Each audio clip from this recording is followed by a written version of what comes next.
आज मी कमेंट्स वाचत होते आणि कमेंट्स वाचता वाचता काही कमेंट्स अशा होत्या, म्हणजे काही दिवसांपूर्वी मी जी केकची रेसिपी शेअर केली होती ना, त्यावरती बऱ्याचशा कमेंट अशा होत्या की हेल्दी म्हणजे गव्हाचं पीठ वापरून दाखवा किंवा साखरेऐवजी गूळ वापरू शकतो का. तर फ्रेंड्स, काही रेसिपी अशा असतात ज्याच्यामध्ये गुळाच्या जागेवरती साखर वापरली तर त्याचं तितकंसं छान बोलतात ना इफेक्ट दिसणार नाही तुम्हाला केकमध्ये.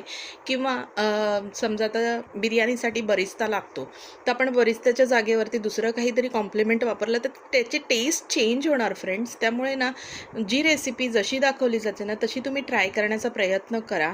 त्यामुळे तुम्हाला परफेक्ट रिझल्ट मिळेल.